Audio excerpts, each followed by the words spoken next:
nuyu nañu député yi ñëw fii tey yëpp nuyu membre conseil économique social et environnemental yi ñëw fii yëpp nuyu les présidents de communauté rurale nuyu les maires nuyu tous les élus locaux nuyu suma famille la famille Youm nuyu suma famille la famille Ndour nuyu suma famille la famille Ndiaye nuyu waa Caajaay yëpp góor jigéen mag ndaw kontaan naa lool maa ngi leen di sant bu baax di leen gërëm tey nag bésu sant yàlla la parce que bésu delloo njukkal la su ñu delloo njukkal le président Macky Sall nga xam ne bi fi ñëwee au mois de juin 2011 Caajaay teeru ko teral ko mu ne waa Caajaay incha allah bu ma yàlla joxe réew mi seen doom ji ngeen booleeg man bés bi tey lu ma am dinaa ko tëddoo ak moom. Macky Sall jël seen doom boobu def ko directeur général de la société nationale de recouvrement at mi ñëw Macky Sall jël ko dugal ci ko ci gouvernement wu Sénégal kon Macky Sall li mu waxoon te woon ak waa Caajaay def na ko. waaye xam naa ne incha allah loolu mu defal Caajaay gis na ko parce que seen mobilisation bii wane ngeen ko wane ngeen ne ay góor dëgg ngeen wane ngeen ne ku leen defal teraanga di ngeen ko fay teraanga te lii ngeen def wane na ne incha allah président Macky Sall lu mu bëgg di ngeen ko defal te xam ngeen ne am na lu mu bëgg ci fan yi ñuy ñëw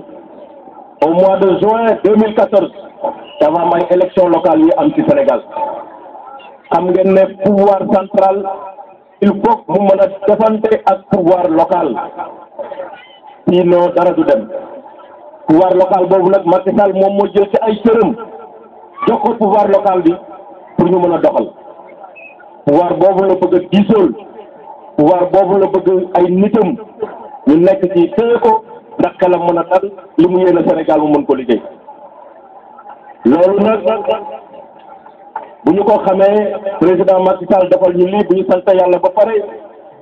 julli ci Seydina Mohamed gërëm suñu ay waajur bu baax gërëm suñu ay mbokk gërëm suñu ay mag gërëm suñu ay xarit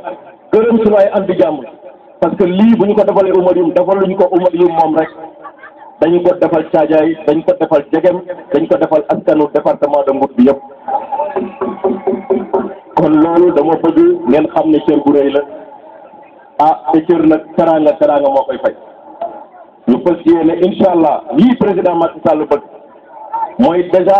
Benno Bokk Yaakaar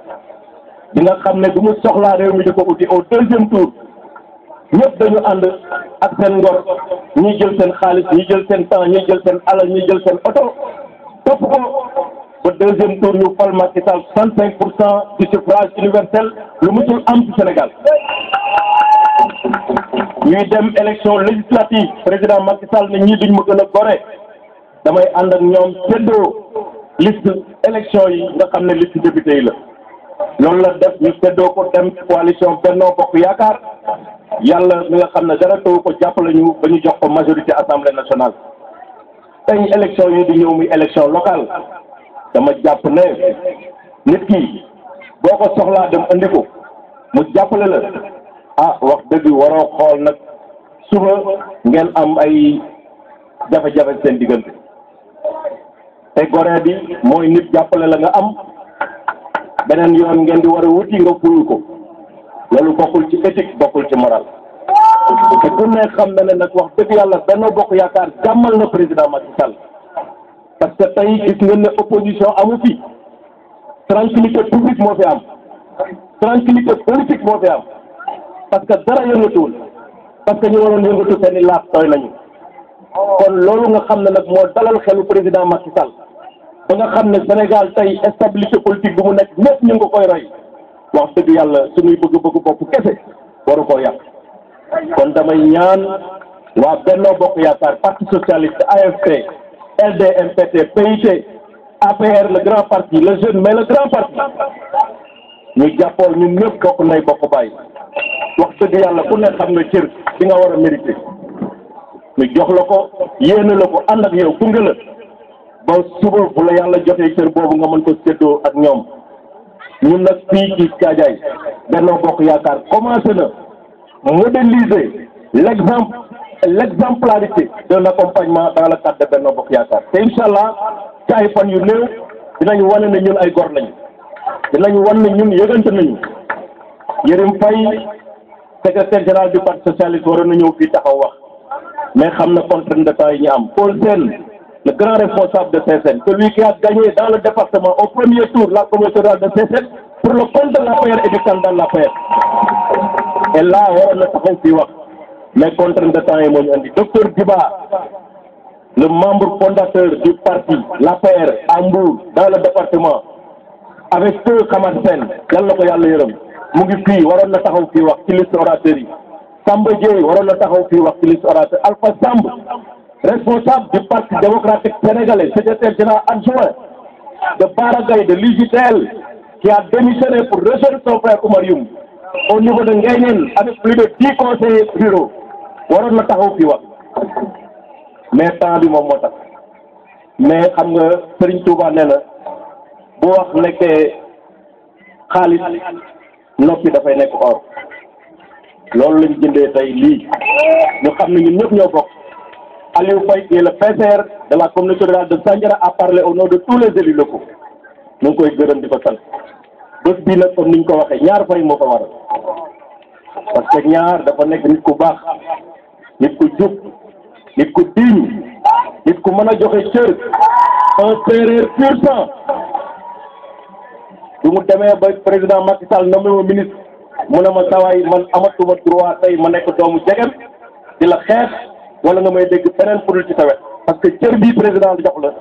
cër bii waa jegem yëpp la ko jox jeunesse su Thiadiaye yëpp la ko jox jeunesse su Sandiara la ko jox les responsables de CFR la ko jox les responsables de Ndiagañaaw la ko jox les responsables de Fissel la ko jox mu ne ma incha allah dinaa ñëw taxaw ci sa wet jàppale la loolu moo tax mu jógee parti réew mi ñëw ci alliance pour la république fay ci Benno Bokk Yaakaar pour ñu ànd liggéeyal Sénégal ànd liggéeyal président Macky Sall kon ñaar maa ngi lay gërëm di la sant kontaan naa ci yow bu baax a baax a baax sa ànd amul benn condition boo ma teg waxoo ma jox ma xaalis waxoo ma utal ma liggéey waxoo ma yóbbu ma ci président Macky Sall te pourtant noonu nga ko exiger parce que je sais que tu as un niveau départemental de responsabilité kon yow dama lay gërëm mais xamal na nag am nga koo lebal koo xam ne boo ko lebalee bu la ko waxee ak bu la ko waxul xamal na dina la ko fay te incha allah dinaa la fay li nga ñu lebal. Je profite de l'occasion pour demander à tous les fils de Thiadiaye à toutes les filles de Thiadiaye ñu xam ne lii leen président Macky Sall defal boo leen nekkee di xeexante wala ngeen di soxorante ba yàq ko yàqalu leen Oumar Youm de man sama robu avocat baa gi na le mais Thiadiaye ngeen di yàqal ndax lii nag mënul am successivement ci dëkk yéen a ko wax 1960 ba léegi bu leen am ministre kon xam ngeen ne am ministre ci village wala commune du gaaw boo leen di andi nag ay ngiroo ak ay ŋaayoo ba yàq ko ne ma mu doo leen ko amaat de waaye mën naa yéex nit nag boo amee lu baax da nga koy téye bul xool ci ko yor parce que yàlla joxe cër amul benn nit bu am privilège wala faveur wala pouvoir muy xaalis muy xam-xam te jógewul ci yàlla kon nañ leen gëm te ñun ay jullit lañ nañ leen gëm xam ne lii yàllaa koy jox ñu ànd ñun ñëpp jàpp ci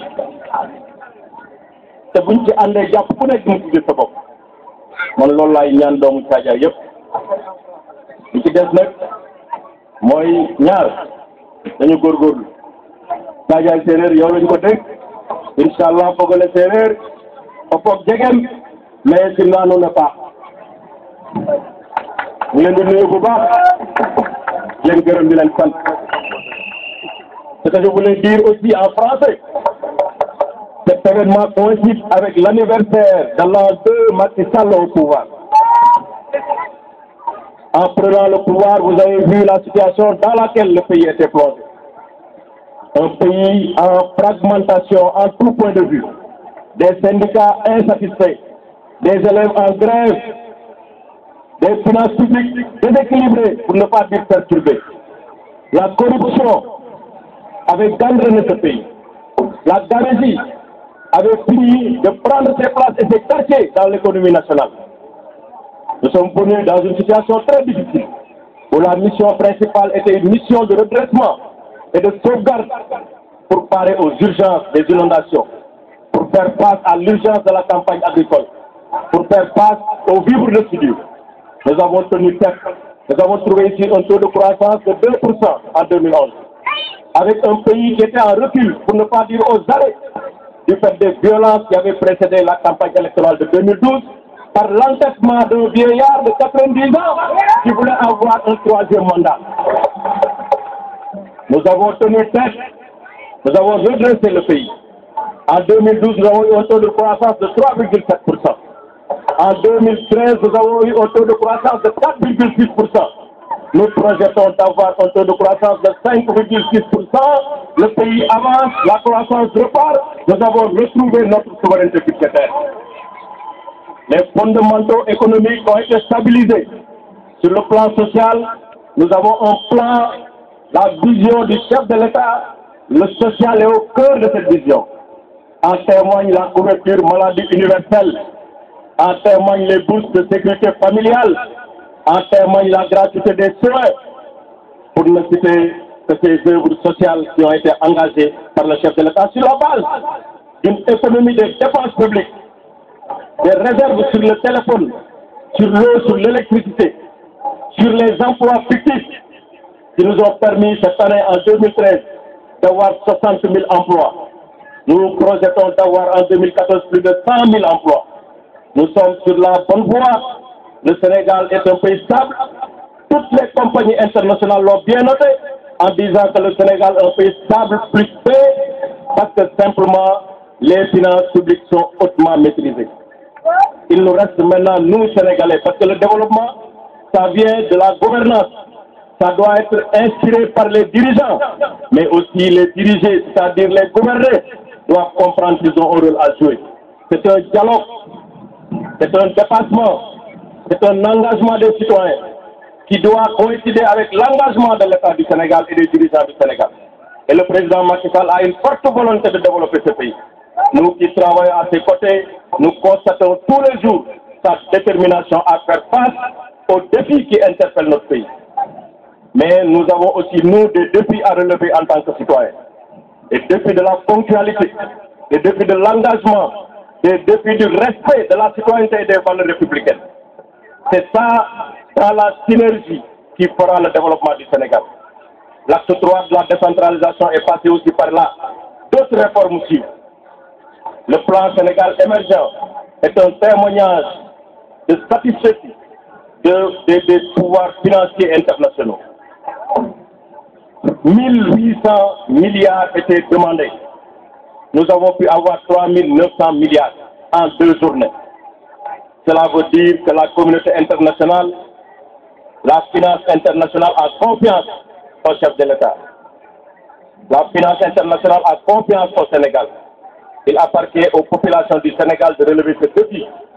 et de se tenir debout parce que le développement est possible, le sérieux est possible, l'engagement est possible et nous pouvons le faire. Je pense aussi que Benno Bokk Yakaar est un instrument important qui doit nous permettre de préserver la paix politique, la tranquillité publique pour pouvoir justement dérouler le plan Sénégal émergent. Pendant 2 ans, Benno Bokk Yakaar, de manière fidèle, loyale et engagée, et aux côtés du président de la République pour l'accompagner dans l'œuvre de construction du Sénégal. Nous n'avons pas le droit, nous les apéristes, de ne pas souscrire à la consolidation et la préservation de cet appareil politique. Nous devons engager les partis de Benno Bokk Yakaar. Nous devons ouvrir également le parti du président de la République pour le massifier. C'est ça le travail politique qui est attendu de tous les militants de la paix. Ici à Thiadiaye, nous sommes sur cette voie. Nous sommes en train de discuter avec le Parti socialiste, avec l'AFP, avec la LDMPT, avec Andi Diop, avec les autres postes qui ne sont même pas de Benno Bokk Yakaar. Parce que nous estimons que pour construire, il faut une bonne équipe. Et je voudrais ici et maintenant saluer l'esprit de collaboration, l'engagement et la sincérité des leaders de Benno Bokk Yakaar à Thiadiaye. Ils ont fait preuve de dépassement, ils ont accepté de discuter en toute courtoisie pour que justement l'équipe que Benno Bokk Yakaar va présenter pour les élections du 29 juin 2014 soit la meilleure équipe possible. Je voudrais les remercier et les exhorter à rester dans cette voie et à travailler la main dans la main pour que demain, au soir du 29 juin, la victoire appartienne à Benno Bokk Yakaar. Je voudrais également terminer pour demander de formuler des prières pour le président Macky Sall. Le Sénégal a un tournant décisif où tout le monde nous regarde. Et nous avons des opportunités de sortir de cette difficulté, de cette situation. Mais il nous faut s'engager ensemble dans la synergie et le dialogue entre les gouvernants et les gouvernés pour préserver l'ordre politique paisible, mais aussi regarder devant pour un Sénégal émergent sur la base d'une application du plan Sénégal émergent. Que Dieu bénisse le Sénégal, que Dieu bénisse les ambitions du président de la République Macky Sall pour le Sénégal, que Dieu bénisse notre ambition pour un plan Thiadiaye émergent. Njoko Njala Fa. Vive Thiadiaye, vive Ndiéguène, vive la République.